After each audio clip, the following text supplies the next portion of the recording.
So, my previous two films, my top 10 worst animated movies of all time, and my top 15 worst live action movies of all time, as well as this video, I'm making all these videos at the same time, and having to think about these movies is making me really angry. So, I'm going to try to hurry the hell up and finish this as soon as possible so that I can think about good movies again. So, without further ado, here are my top worst made-for-television movies of all time. Number 5. Cowbells. I never really got into Allie and AJ as a kid. I mean, they seem like okay people, and they are kind of talented, but watching this movie made me want to avoid them on purpose. This is a dull, boring movie with all the bad chick flick cliches that make most chick flicks bad in the first place. In this film, Allie and AJ are absolutely terrible, and the story is very dull. This film is really boring and definitely one of the worst films, not just on Disney Channel, but that has been presented on television in the first place. Skip this one for sure. Number 4. Teen Beach Movie. This movie is about Brady and Mackenzie, a young couple who love to surf and somehow end up inside the world of a fictional movie called West Side Story, which is a play on West Side Story and even mimics the plot of the famous Broadway musical.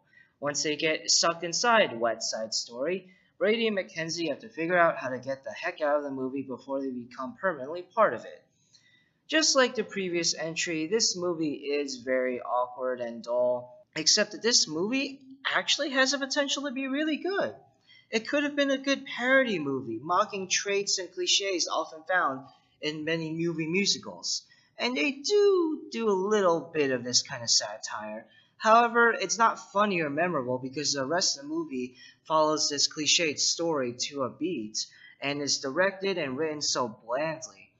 This could have been actually a really decent movie, spoofing various movie musicals, but because of the bland directing, poor writing, and bad acting, this movie can never reach that kind of level. I'm glad that the actors playing Brady McKenzie, Ross Lynch, and Maya Mitchell went on to do better things, because if they kept appearing in films like these, then their careers could have possibly ended prematurely. Number 3. Camp Rock 2, The Final Jam. Oh god. Okay. This is the first film on this list to make me really, and I mean really, mad. This movie has so many manipulative, cookie-cutter, child hypnotizing moments. This movie is about the kids at Camp Rock who are supposed to represent us everyday people and supposed to be so relatable, who must compete in a televised contest against a more popular camp star who are supposed to represent the evil corporate agenda, which is ironic because this film feels like it was made by members of the evil corporate agenda.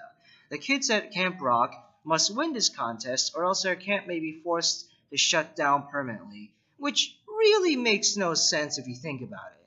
Even if you lose this competition, you are participating on a contest that is being seen by millions of people on live television. Surely that will create some kind of buzz for Camp Rock. There are so many other stupid, manipulative moments in this movie, but I'm going to stop talking about that for now, because if I do, then I will be literally screaming that out in anger and your eardrums might explode. So, the only other thing I'm going to say about this movie is how funny this line is. Graham crackers! Yeah, no, writers, you did a bad job. Skip this movie. Number 2. The Star Wars Holiday Special. After the success of the very first Star Wars film, some stupid idiot in a suit decided that it was such a great idea to make a made-for-television Star Wars movie featuring all the actors from the much better film, but with none of the fun from that film, imagery so strange and weird, Wookiees talking in their native language without subtitles, space porn, and we celebrate a day of peace, a day of harmony. rest in peace, Carrie Fisher. Everything about this film is just so nonsensical and strange, and not in a good way. This was clearly just a half-assed attempt to capitalize on the popularity on something that is so good and didn't need to happen. But you want to know how bad the holiday special is? Then watch for yourself and see. But brace yourself. By the end of the film, all your hair might be gone because every 10 minutes you'll be ripping it out of your head in anger. If you don't want that to happen to you though, then definitely avoid the Star Wars holiday special. And my least favorite made-for-television movie of all time is Rap City Street Kids Believe in Santa. So originally I was going to put this film in my top 10 worst animated list of all time, but then I found out that this film was actually a made-for-television movie produced by Nancy Cartwright, who provides the voice for Rufus and Naked Mole Rat in Kim Possible, and Bart Simpson on The Simpsons, and features some really talented voice actors. Walter Jones, Deborah Wilson, Paige O'Hara, Jodie Benson, and Mark Hamill? Are you kidding me?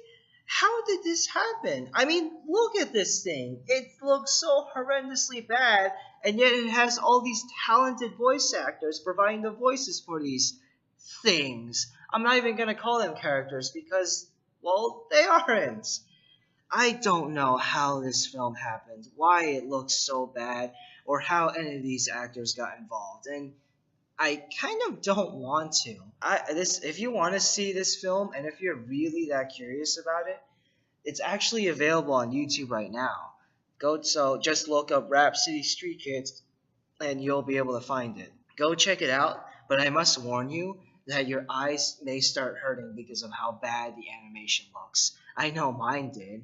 Finally, I am done talking about bad movies. I can move on to better stuff, like my top 20 favorite TV shows, a video about them which will be coming soon. And then after that, who knows? There are so many good TV shows out there, and I'm really looking forward to talking about them with you guys. I'm Cotton Cola, and I can't wait!